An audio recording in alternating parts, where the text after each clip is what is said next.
कितनी बार मना किया रूम से बाहर निकलने के लिए? तो अपने डैड की बात सुनते क्यों नहीं हो?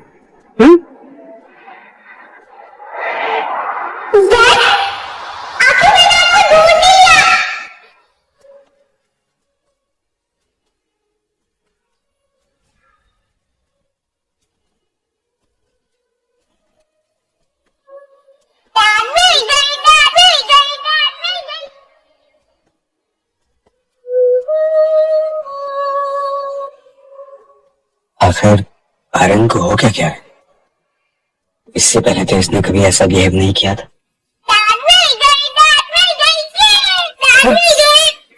क्या बात है? तुम ठीक तो हो ना बेटा? हाँ, आज तो मैं बहुत ही ठीक हूँ डैड। रोहित हैरान हो गया था। हमेशा चुपचाप रहने वाले आर्यन को आज हो क्या गया था? इस बच्चे में चेहरे के सिवा कोई गुण नहीं था जो आर्यन से मेल खाता हो।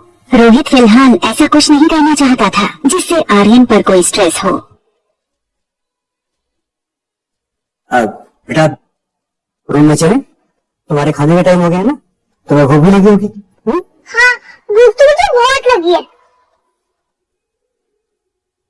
आज तो मुझे पिज्जा खाना है डैड। आज तक कभी आर्यन ने सामने से कोई चीज की डिमांड नहीं की थी, फिर आज अचानक पिज्जा की डिमांड। रोहित आर्यन को ऐसी कंडीशन में उसे किसी चीज के लिए मना करके उसकी मानसिक स्थिति और बिगाड़ना नहीं चाहता था। आशिफ, हमारे होटल का बेस्ट पिज्जा रेडी करो। या हम लोग नीचे आ रहे हैं। सारे रास्ते टैक्सी में अनिका खिड़की के बाहर देखते हुए ये सोच रही थी कि आखिर उसके पापा किस जन्म का बदला ले रहे थे उससे। क्यों उन्होंने अनिका से उसका बेटा छीना? कहाँ होगा उसका बेटा?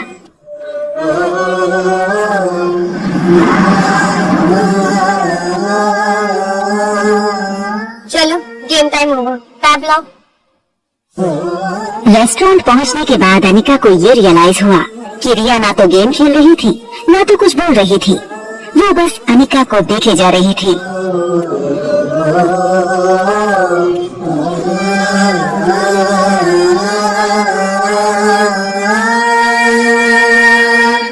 चलो आज टेबल मैं चूज करूंगी। रिया ने ऐसा टेबल चुना जहाँ से लिफ्ट का दरवाजा ठीक से दिखाई दे। उसे अपने दोस्त को पहचानना था, ये वाला जो ब्लैक जीन्स और ब्लैक टी शर्ट पहने लिफ्ट से निकलेगा। नहीं, अब यहाँ मत बैठिए, वहाँ बैठिए। आर्यन का ऐसा बर्ताव रोहित ने पहले कभी नहीं देखा था।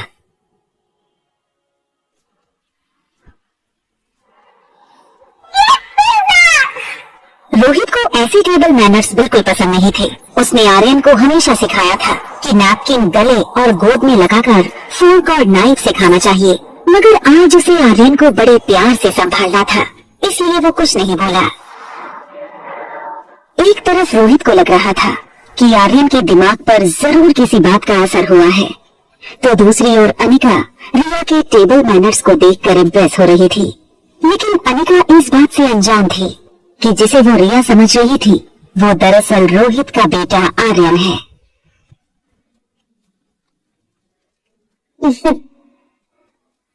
अचानक अनिका की नजर रिया की आंखों पर पड़ी। आर्यन की आंखें हमेशा थकी हुई और कमजोर लगती थीं, इसलिए अनिका ने अपने पर्स से एक आईना निकाला और आर्यन को दिखाकर बोली, ये तुम्हारी आंखों को क्या हो गया? ये देखो, ये सारा दिन ना गेम खेल खेल के ही होता है। Why don't you listen to your mom? Mom, I will listen to you.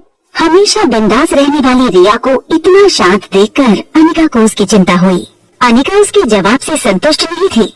उसे पता था कोई तो बात है जो हमेशा मस्ती में रहने वाली रिया आज इतनी शांत थी। Is everything all right? अगर सब कुछ ठीक है तो फिर आंखें इतनी थकी थकी से क्यों है? इतनी छोटी सी हो गई है और आज इतनी चुप से क्यों हो? I am fine.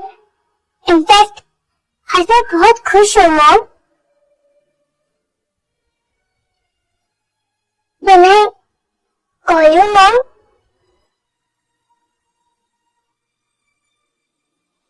अनिका ने सोचा कि रिया आज तक उसे मामा बुलाती थी, अब मॉम बुलाना चाहती है।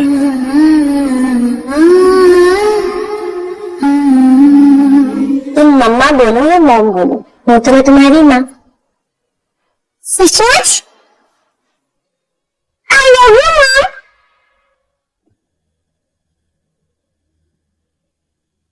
मम्मा ने आपको कैसे ढूंढा? आप इतने साल से थे कहाँ? ये सब सुनकर रोहित स्तब्ध था और सोच रहा था कि उसके बेटे को आखिर हो क्या गया है। वो क्यों ऐसी अजीब अजीब बातें कर रहा है। मैंने ना इंटरनेट पे एक वीडियो देखा था जिसमें एक लेडी 7 साल के बच्चे को ये यकीन दिलाती है कि पिछले जन्म में वो उसका बेटा था, और वो बच्चा अपनी असली माँ को छोड़कर उस लेडी के साथ चला जाता है। उस सामने वाली ब्यूटीफुल सी दीदी, उनसे मिलने के बाद आर्यन का बिहेवियर काफी चेंज हो गया। ना चाहते हुए भी धीरे धीरे उसे सनी की बात सच लग रही थी। कहीं उस अनिका ने आर्यन पर जादू तो नहीं किया। मारवा ग्रुप की 22 कंपनी स्टॉक एक्सचेंज में लिस्टेड थी। मनाली में इंटरनेशनल लेवल की एक आधुनिक मल्टी स्पेशलिटी हॉस्पिटल थी। इतना बड़ा एम्पायर होने के बावजूद रोहित को अपनी पूरी लाइफ 1 सेकंड में फीकी लगने लगी थी। फिलहाल उसके लिए दौलत और शोहरत कोई मायने नहीं रखती थी। मायने रखता था तो बस आर्यन। रोहित आर्यन से अपनी जान से भी ज्यादा प्यार करता था, लेकिन आज अनिका के कारण उसे आर्यन को खोने का डर सता रहा था। रिया और पिज्जा पर से अपने फेवरेट टॉपिंग्स चुन चुन कर हाथ से निकाल कर खाने लगी। तभी उसका ध्यान सामने बैठे रोहित के मसल्स पर गया। रेगुलर एक्सरसाइज की वजह से रोहित का शरीर फिट था। फ्लैट एब, टोन्ड मसल्स उसकी टक्सीडो शर्ट से भी साफ नजर आ रहे थे। रिया ने रोहित के बाइसेप्स देखे और अपने छोटे छोटे हाथों से उसे दबा कर कहा, मैंने जितना सोचा था उससे कई ज्यादा हैंडसम और स्ट्रॉन्ग हो आप। मुझे एक आदमी उठा के घुमाओ ना, बहुत हो जाएगा, करो करो करो। नहीं, पहले मैं खाऊंगी फिर मुझे घुमाना, ओके? आर्यन की कमजोर मानसिकता समझते हुए रोहित के पास उसकी बातें मानने के अलावा और कोई चारा नहीं था। देखो बेटा, मैं आपकी सारी बातें मानूंगा, आपका जो मन में है वो करो, लेकिन आपको ना मेरी एक छोटी सी बात माननी पड़ेगी। वो जो शातिर औरत है ना जो 2402 में रहती है, बस उसकी बात ना सुनो, ओके? आप ऐसे वर्ड कैसे यूज कर सकते हैं? आप भूलिए मत, वो मेरी मम्मा है। मुझे लगता है अब हमें जाना चाहिए। लगता नहीं, अब मेरा फ्रेंड आएगा। और हाँ, तब तक मैं आपसे बात नहीं करूंगी जब तक आप मेरी मम्मा को सॉरी नहीं बोलोगे। बेटा, बेटा मेरी बात सुनो, बेटा।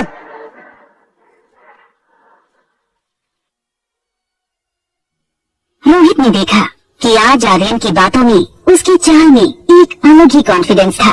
उसने हमेशा चाहा था आर्यन भी बाकी बच्चों की तरह स्ट्रांग और कॉन्फिडेंट हो, मगर इस तरह का ओवरनाइट बदलाव उससे हजम नहीं हो रहा था। मुझे वॉशरूम जाना है।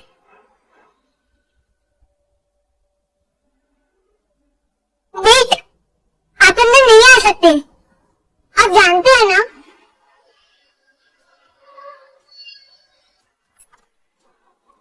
ये देखकर रोहित का सर मानो घूमने लगा। वो सोच रहा था कि भले ही आर्यन सिर्फ 6 साल का था, उसे इतनी समझ तो थी कि उसे कौन से वॉशरूम में जाना चाहिए, लेकिन वो ये नहीं जानता था कि जिसे वो आर्यन समझ रहा था वो दरअसल रिया थी। रोहित ने वहीं खड़े खड़े डॉक्टर अग्रवाल को फोन लगाया। डॉक्टर अग्रवाल मारवास की मल्टी स्पेशलिटी हॉस्पिटल के डीन थे। Hello Rohit, how are you? Doctor, I guess Aryan needs a immediate psychological attention. वो होटल में किसी गेस्ट को अपनी मॉम समझने लगा है और वो Relax, Rohit. No need to panic. It's normal. Usually इस उम्र में बिना माँ के बच्चे ऐसा करते हैं। इनफैक्ट कई बच्चे तो अपनी मरी हुई माँ से बातें भी करते हैं। It's just a passing phase. फिर भी अगर symptoms long lasting रहे, You let me know and I'll appoint the best child psychologist for you, okay? okay, doctor. Thank you. ठीक उसी वक्त अनिका आर्यन को लेकर मेन एंट्रेंस से आई। आर्यन ने पीछे से पापा को पहचाना।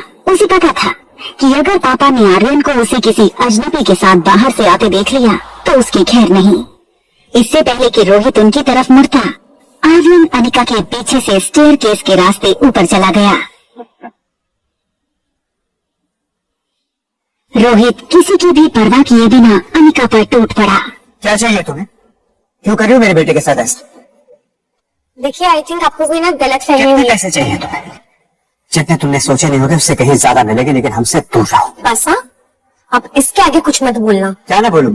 तुमने मेरे बेटे की हालत देखी? और आप मेरी बेटी के सामने जो बकवास आ रहा है, उस पर क्या असर पड़ेगा? हाँ,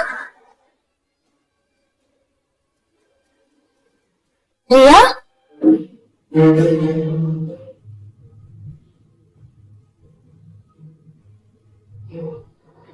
आपने अभी मेरी बेटी को देखा जो भी मेरे साथ आई थी, वो ब्लैक कलर का? आपने देखा अभी एक छोटी सी लड़की आई थी, ये मेरे साथ साथ में छोटी सी, वो कहाँ चली गई? आपने? रोहित समझ नहीं पा रहा था कि ये सब अनिका का दिखावा था या सचमुच उसकी बच्ची खोई थी। बेहद घबराई अनिका बार बार फोन लगाने लगी। वहाँ आर्यन टॉप फ्लोर पर अपने कमरे का दरवाजा नॉक करने लगा। कुछ देर बाद जब सनी ने दरवाजा खोला तो आर्यन को बाहर देखकर वो यकीन नहीं कर पाया। उसे डर था कहीं रोहित ने आर्यन को कमरे के बाहर देख लिया तो आर्यन के साथ साथ उसकी भी खैर नहीं। अरे तुम बाहर कब गए? मुस्कुराना बंद करो, बताओ मुझे तुम बाहर कब गए? अगर भैया ने तुम्हें देख लिया होगा ना, तुम्हारे साथ जो होगा सो होगा। मैं अपने फोन से हाथों बैठूंगा, और अगर मेरा फोन मुझसे छिन गया ना तो तुम्हें मैं नहीं छोड़ूंगा। डैड ने मुझे नहीं देखा, मैं सीधे से फर्स्ट फ्लोर पे आ गया, फिर लिफ्ट से सीधा यहाँ। पर तुम गए कहाँ थे? पिज्जा खाने।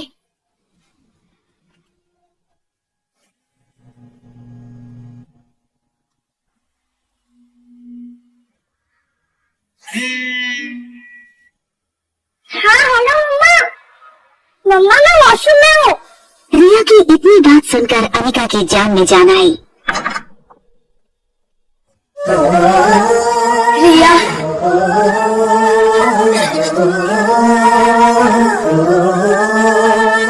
डरा दिया तूने। सारा दिन तू इतनी वेल बिहेव थी और होटल में आके तेरी शैतानी शुरू। आपका बना टेस्टी था मम्मा।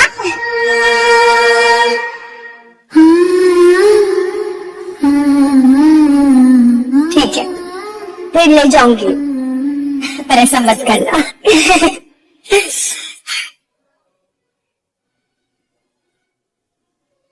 वॉशरूम के सामने एक सर्विस लिफ्ट थी।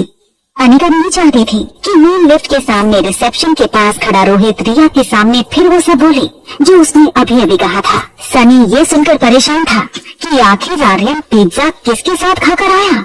उसे लगा इससे पहले कि रोहित को कहीं से पता लगे मुझे ये सब कुछ बता देनी चाहिए। हाँ बोलो। हेलो भैया, ये आर्यन कहीं से पिज्जा खाकर आया है। हाँ मैं उसे अपने साथ ले गया था। एक मिनट, आर्यन ऊपर तुम्हारे साथ है? हाँ,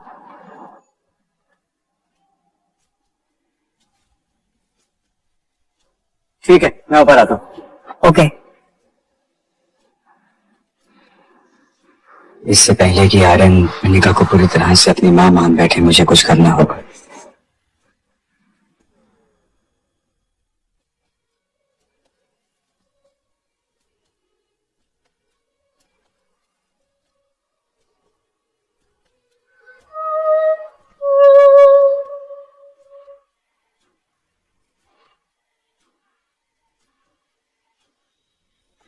रात के 11 बज चुके थे। अनिका अपने स्वीट के बेडरूम में बेड पर लेट गई। सारे दिन की थकान के बाद अब उसके शरीर की कमजोरी उसकी आंखों में साफ दिखाई दे रही थी। वहाँ बगल में रिया बेड पर लेटी तो थी मगर नींद उससे कोसों दूर थी। रिया की आंखों के सामने बार बार एक ही फिल्म चल रही थी। रिया, मम्मा और डैड घूमने गए हैं और रिया डैड के कंधों पर बैठी है। मम्मा, कितना अच्छा होगा ना जब आप और डैड दोनों साथ रहोगे, है ना? अनिका की कच्ची नींद अब गहरी हो चुकी थी, इसलिए उसने रिया की बात नहीं सुनी। रिया ने मम्मा को डिस्टर्ब न करने का सोच के उसे हक कर लिया। अपनी आंखें बंद की, ये सोचकर कि शायद नींद आ जाए। वहाँ आर्यन की भी हालत कुछ वैसी ही थी, खुली आंखें और नींद गायब। आर्यन अपने कमरे में हमेशा डैडी के साथ सोता था, मगर आज उसके साथ थी मॉम के साथ बिताए वक्त की स्वीट मेमोरीज। दोनों बच्चों की आंखों से नींद गायब थी, लेकिन दोनों के पास अब एक उम्मीद थी। ये उम्मीद कि बहुत जल्द हम मम्मा एंड डैडी के बीच सोएंगे। मॉर्निंग बर्ड्स की मीठी आवाजों के बीच आर्यन की आंखें खुली। बीती रात उसे काफी अच्छी नींद आई थी, और क्यों ना हो आर्यन ने जिंदगी में पहली बार माँ का स्पर्श महसूस किया था।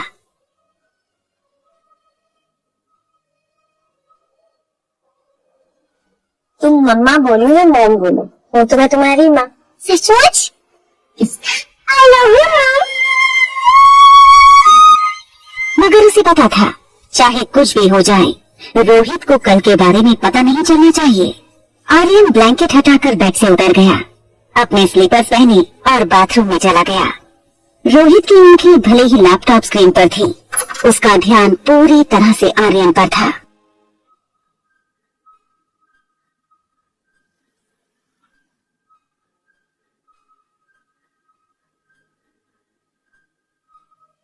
Good morning dad.